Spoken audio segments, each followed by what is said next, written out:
What's up, guys? Welcome back to my YouTube channel, Monica Talk Cyber, and a fantastic episode of We Talk Cyber with Monica. And today's episode is dedicated to ransomware.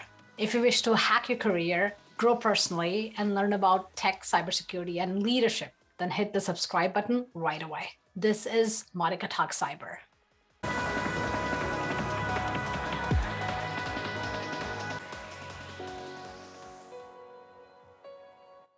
In today's episode, we'll be talking to an industry expert, a hacker, a researcher, and a dear friend of mine, someone who has worked in this industry for over decades and is true inspiration. So we'll be talking to Chris Roberts on how has exploitation through ransomware really evolved over the last years, and what does it mean for businesses going forward? What are some of the ransomware and cybercrime trends that we're seeing? How is the advancement in technology and intelligence really shaping the ransomware landscape, and what risks and opportunities does it provide? What about ethics and the legal landscape in case of a ransom demand? So if you wish to learn, grow, and be a part of this journey, hit the subscribe button, click on the notifications bell, and let's meet our guest right away. This is We Talk Cyber with Monica.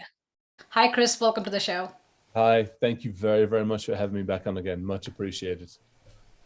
Lovely to have you back. Let's just start with maybe you saying a few words about yourself, although you've already been on the show and people really know you, everybody knows you, but maybe just still say a few words about yourself and share a fun fact. All right, so a few words. I think to your point, everybody probably has figured out what I am or who I am. So obviously virtual CISO, the hacker side of the world. All right, fun fact. All right, we'll go back to my school days. So when I was but a school child, I was in England. We have all the school plays. I was in the chorus line for HMS Pinafore at the school play by Gilbert and Sullivan.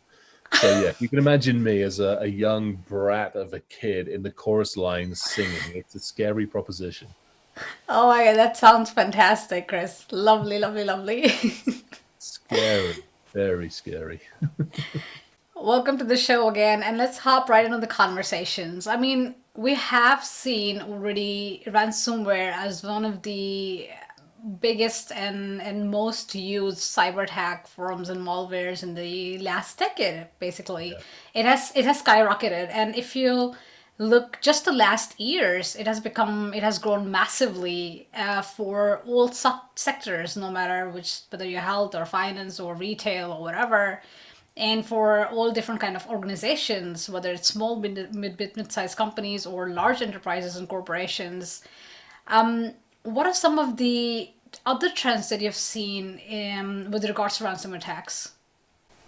I think, you're right. It's increasing and increasing and increasing year on year on year because, if I'm sitting there, we always tend to forget this. If we sit on the other side of the fence, the attacker's side of the fence, this is business. This is, I've got to pay my bills. I've got to pay for my, my cars that end up on TikTok and YouTube. And I've got to pay all of my people and the bribes and everything else I need to pay. So this is business. And from their standpoint, just like anything in the commercial world, you're going to go after maximum profits. So minimal time investment, maximum profits. If I can find ways into companies that have maybe not been exploited or previously exploited, or just simple exploits that we keep forgetting to deal with, including, unfortunately, the human that we still haven't educated and all the defaults that we've left in place, I'm going to take advantage of those. I'm going to continually use those. And as the frameworks get better, and I think this is where we get the trends, as the frameworks get better for doing that, I don't have to invest in my own technology. I don't have to invest in my own exploits. I sure as heck don't have to. I can use all of the other commerce resources and just execute my payloads, take over the company, ransomware, and take the profits. So it's a nice business. Exactly. And you touch a very interesting point here with the framework and the technology. I mean, you look at the advancement of technology, we're already using machine learning, we're advancing in the field of all artificial intelligence, all the different advancements that are happening in the technology in the technology area. How does that advancement really has shaped or is shaping and will continue to shape the ransomware attacks? Well, I think, it's it's an arms race. It always has been, it always will be. And to your point, if you throw like intelligence and machine learning, no matter what we do to counteract it, we'll see those same advances on the negative side. So, if I'm an attacker, not only am I taking your data, I'm going to look through that data. I'm going to understand about you. I'm going to drop it into a big data pile and literally point my own machine learning and my algorithms at it and go, tell me how else I can attack them. Tell me who their third parties are. Tell me.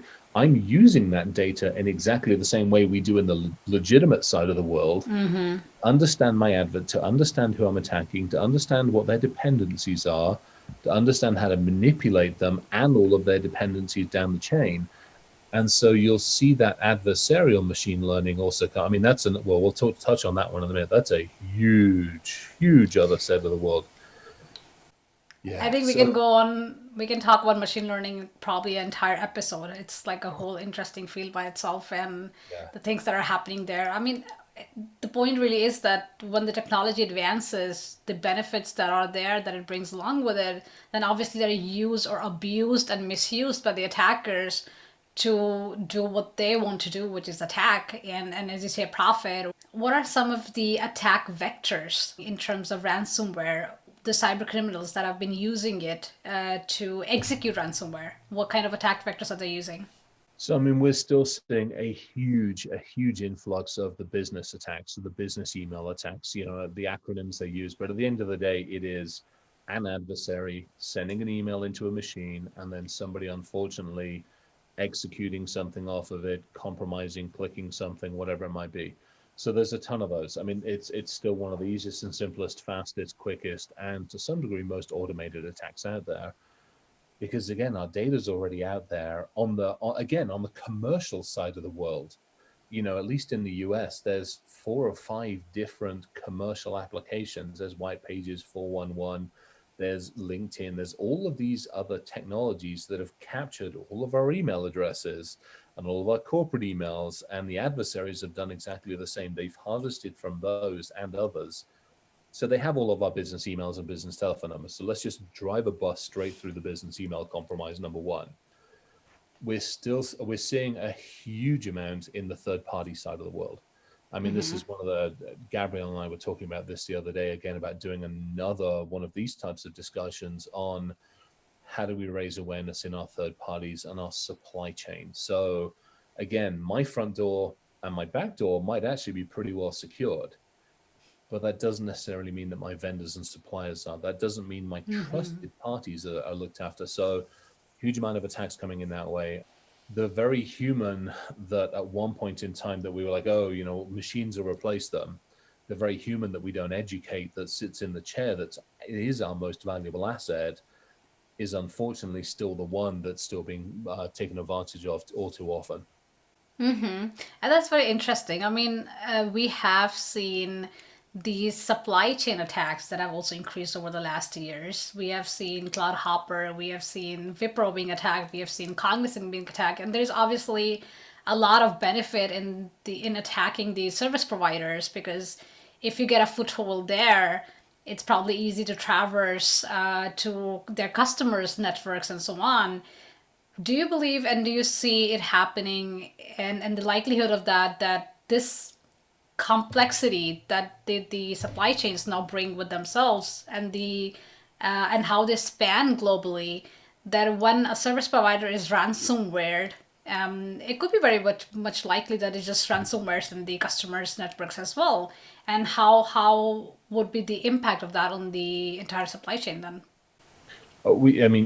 Perfect. I mean, that's hitting the nail on the head, to be perfectly honest. It's one of those biggest issues. And I think it's 2 different ways of looking at it. So we had the problem a couple of years ago now where one of the biggest service providers, and again, I think this is interesting because we all think of supply chain as the lorry or the truck turning up. Oh, that's my supply chain, my factory in a different country. No, your supply chain is the cloud provider that you handed all of your data to as well. So we saw this issue a couple of years ago where, everybody was charging to the cloud, and they took their existing infrastructure, dunked it in the cloud with exactly the same problems, and wondered why they were still getting hit with things. Then you saw that people didn't ask all the right security questions. So we had all these huge problems with all these open, buckets and all these open areas where The cloud provider was like, hey, here's the instruction book on how to secure it. And everybody's like, oh, we'll be fine. And then just puts it up there. But you're right. If I hit one provider and I know an exploit, I might not be able to get into them and then exploit everybody else. But what I can do is, if that provider hasn't made sure that all of their companies that they're looking after are secure, that one attack I could just rinse and repeat it everywhere, which is what we saw with the S3 buckets and various other things. Correct, and see what works. I mean, it's basically just shooting out and trying what works, and who can get ransomware through that.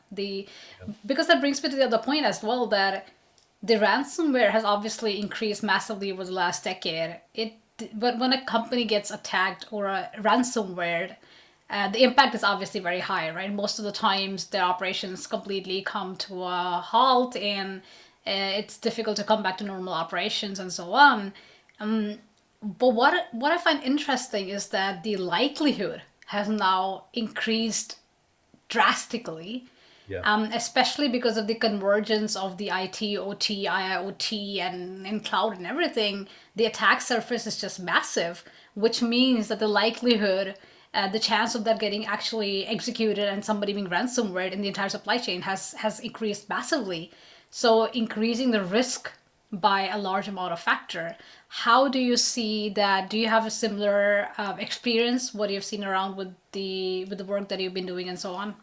Oh, hugely so. I mean, one of the talks, or a couple of the talks I've given this year, we put the statistics out, and it was, the mean time to entry, the mean time to discovery, the mean time to get me out of your damn network when you eventually find me, the amount of data we're stealing. So, the amount of data we're losing, I think, is sitting at like 22 or 23 million records per day globally. And then the scary one was the probability of you succumbing to an attack is now 30%. It's like 33%. So you have a 1 in 3 chance of walking out of your front door and getting run over by a ransomware truck. I mean, that's not good odds. That's terrible. Those are terrible odds, absolutely. And that brings me to the next question. Why are businesses finding it still so much challenging to defend against ransomware attacks? I think a couple of different reasons. First, so I think there's a couple of different reasons. We still have the mentality as humans that it won't happen to me. We carry that into our business world, and you see it all too often that people are like, well, it happens to somebody else, but it won't happen to me. So that's it's a very, very human thing that we translate into a business world. I think that's number one.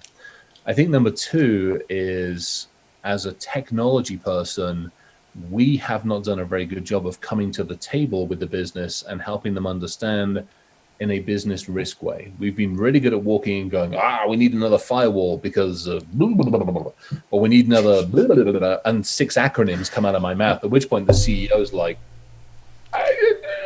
yes, Time out. no, how can I help you? We haven't communicated effectively. We're getting better at it. To your point, the amazing stuff that you're doing with helping people understand what is the role of a CISO, what is the role in the business sense. That's fantastic, and we need more of that. So keep doing that, please. But that's what we need. We need that effective communication. To your point, we have increased complexity. Complexity is at a point now where we cannot keep up. We failed. We can't keep it up. We just can't do it. There's so much complexity. We've got, once upon a time, we had a 3-tier architecture. It was the database, the application layer, and the bit on the wibbly wobbly web that we pointed at the internet and said, have at it. Then we were like, we're going to virtualize this and do this. Then we're going to do 6 things up here. Then we're going to add this weird thing called containers and Kuba. What the heck is Netix? And all of a sudden, this stack has just done this. And then we're like, we're going to put it all in the cloud. And you've got everybody going, how the hell does this all glue together? And that makes it obviously very challenging. And the next point that I want to touch is what you also brought together here is that the attackers and cyber criminals that are obviously ransomwaring the organization companies want to benefit from it, want to profit from it, want to make a business. It's their own business, right? That they're kind of running in the background. We have obviously seen historically, or even now, when organizations get ransomware, um, the advices that they get and from the authorities or from the organizations or other peers or whatever, it's like don't negotiate with the attackers, right? Don't pay ransom, and this is definitely not advisable for many reasons. One, you don't have a guarantee you will get your data back, you'll get your operations back. You don't know that. Two, you're kind of also fueling and promoting this kind of like cyber crime in a way. So there's ethics involved there. And now recently you're also seeing that in US, for example, authorities have come out that if you do end up paying ransom to cyber criminals or cyber groups, cyber crime groups that are under sanctions, then you might actually be risking violating law, right? And that's the perspective, that's the right thing to do, that's what the authorities are saying, and that's one side of it. Now let's look at the other side, the organizations and the businesses, right? Yeah. They obviously want to get back to their normal operations. They're losing a lot of money every second, every minute, independent of what kind of business it is, or they're kind of losing essential services if they are in a critical infrastructure area. And they want to get that back, even though there is no guarantee when there's a slight probability or a possibility of getting it back. Obviously you think from a human perspective, oh, you know what, okay, I'll pay you, just give me the damn thing back so I can start reoperating and doing at least the core business or the essential services. And then also coupling those things with cyber insurance, a lot of organizations still don't have one. So now lies the two sides of the coin. What are your thoughts on the decisions that organizations at the end take or will take, and how do you see the landscape changing in terms of regulating paying ransom? It's a huge issue. I mean, so here, let me set the scene for you, and this is where Yeah. we get a little interesting. So, on one hand, you have the FBI going, "You will never pay the ransomware. You should never pay the ransomware." Now, let's say I'm a healthcare provider, okay, and my hospital's gone down because something happened. So I'm sitting there, and I got Fred from the FBI on the phone. Now, Fred's telling me don't pay the ransom. Fred's grandmother is in on ICU in that healthcare facility, and she's an hour away from ICU shutting down because it's got a nice big red screen with a big X on it. Shit ain't working. She's in ICU. Are you really going to tell me, hey, Fred, yeah, your grandmother, yeah, you told me don't pay the ransomware? Yeah, you better come pay your last respects to her because she's dead in an hour. Click. Or another scenario, manufacturing facility. And we're seeing them get hit more. So manufacturing facility shuts down. So let's just say it's a smelter. It's steelworks, a big American thing. Well, big American and Chinese thing. So steelworks, okay, steelwork is shut down. I got 1,000 people on the shop floor who are looking at me for their Christmas pay. Am I really going to tell those 1,000 people, hey, the FBI told me that I can't pay the ransomware? We're going to shut down this business we've run for the last 50 years. Ever so sorry, you can't get lost checks because we can't get into the system. Yeah, have a nice Thanksgiving and a nice Christmas. That is not going to happen. This is where it gets really frustrating because you're right. On one side, you don't want to pay the criminals, you don't want to do this, but on the other side, are you really going to kill people? And are you going to put people on the streets because you didn't do what maybe you should have done? We haven't even talked about the fix the damn problem. That isn't going to happen. So it is a dilemma. And let's face it, most companies will pick up the phone to the ransomware folks and go, give me your data back. Now, if I'm running a proper business, I will make sure that you get your key back. You hand me money, I will, because if I don't, in 12 months' time, when I ransomware you again because you didn't fix all your shit, if I didn't give you the keys back last time, you won't pay me because you won't trust me. But just like the Silk Road, if you think about the Silk Road, you go back several thousand years ago, I'd come along, I'd stop the merchants with their camels, I'd smack a few of them upside the head. I won't kill them, because if I kill them, I can only take their money once. But if I beat them up a little bit and I take, let's say, 10% or 20% of their takings and let them go on their way, next year when they come back, I'll take another 10 or 20%. I've got a revenue stream. It's the same thing with ransomware. Why wouldn't I give you keys back? Because I'll just come in 12 months' time and I'll take more money from you. I mean, that's the thing, because the criminals are running this as a business, Yeah. and the ethics, obviously, it's not a discussion. Ethically, it would be wrong to pay the ransomware, to pay the ransom. Makes sense, totally. But Yeah. again, the question really is that there is a whole difference between now the impact of ransomware is business operations stopping and losing money versus when we go to a point where the biological world is completely converged with the digital world and the impact is so high that now we're talking Right. really people's lives are at Yep. stake. Do you see any kind of regulations or landscape changing around how this will be regulated going forward? Well, I mean, that's where the US has put its foot down saying, thou shalt not pay the ransomware. And I'm like, and thou shalt economy go collapsing. Which would you like to have happen? I mean, let's face it, we've been doing this for thousands of years with risk of annoying the hell out of the mafiosa and the Russian families and all of those other, how should we say, families that protect businesses. This is no different. We Wasn't don't have. there one case though? Actually, I think somebody, yeah, there was like this DDoS attack where they DDoSed some non-critical Yes. services to Yep. prove that they can. And then they were Oh like, you yeah. know what? Hey, if you don't pay me, we're going Yeah. to DDoS your entire critical infrastructure and we can. And again, actually, we'll take that in a second. On our business side of things, we haven't done enough to protect ourselves. We have gone chasing down the technology route. Let's face it, we've prostrated ourselves over every piece of technology known to mankind in the hope that it's going to fix all of our problems. And let's face it, it isn't, because we ignored the human, we ignored communication, we ignored policies and procedures, and we played games. We did everything we could to pass an audit.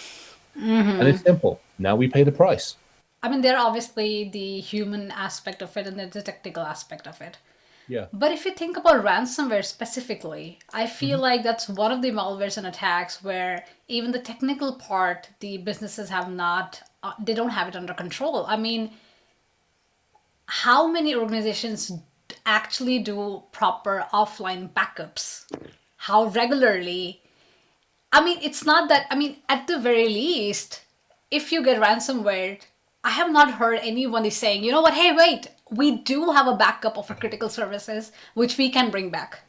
But now, so here again, so you've been in this industry long enough.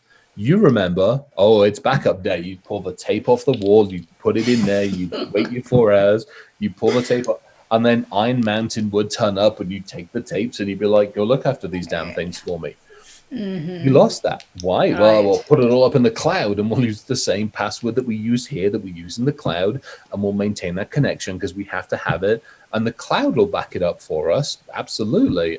But it's the same. And ransomware attacks are perfect. They don't now just go in and attack this computer. They go in and they're like, where are you backing up to? What can I find? What passwords? What systems? So they have responded to that mentality by basically going off and spawning services to basically encrypt all the damn backup. If you'd asked me that question 15 years ago, I'd be like, well, everybody's backing up to tape. Nowadays, 5%, 10%, maybe, if we're lucky. Having talked so much about it now, what would be your recommendations to the organizations? I think the offline backup, I mean, you hit the nail on the head with that line. Seriously, not just, I mean, take the tape out, put it in the safe, and make a copy of the stupid thing. Because what's going to happen? Oh, we'll recover. You plug the damn tape in and somebody encrypts the tape. Seen that happen as well. Not pretty, not pretty. So I think that's the big one. Make sure that you can recover. But probably even before you do that, get everybody around the table. So get you on the CISO, get the CFO, get a few of you around a table and go, what would kill our business? What would kill it inside 24 hours? And that to me is the big thing. First, you've got to understand yourself and you've got to be honest. Let's face it, we've all got to look in the mirror and go, did we just fool the last audit? And if we did, what did we fool them with? Secondly, what will kill me? And then thirdly, can I get that onto an offline backup? So worst case scenario, I lose all my periphery, but I can still keep paying the very people that I'm responsible for. I can keep my patients alive and all those other things. That's, I think, would be the three things for me. Yeah. Lovely conversations, Chris. I feel like you coming on the podcast show is literally one of the highlights of the podcast Oh, you're show. too kind. Thank you. This is fun. It's fun hanging out with you. I get to hang out, I get to mean, relax. We get the dog I have your conversation. commitment online, right? That you're coming on every season, right? Yes, Yes. totally. Did he just Oh, say I'm that? in. Yep, I'm in every season. I'll Fantastic. bring the wolf mat with me too. Right. So we have witnesses. No, Awesome. but Thank absolutely you. lovely. Thank you so much for coming on the podcast show today. Thank you for having me. So that was today's episode of We Talk Cyber with Monica. I'm your host, Monica Verma. I'll be back with more fantastic episodes, amazing guests, and fun conversations. Until then, take care and stay safe and continue tuning in.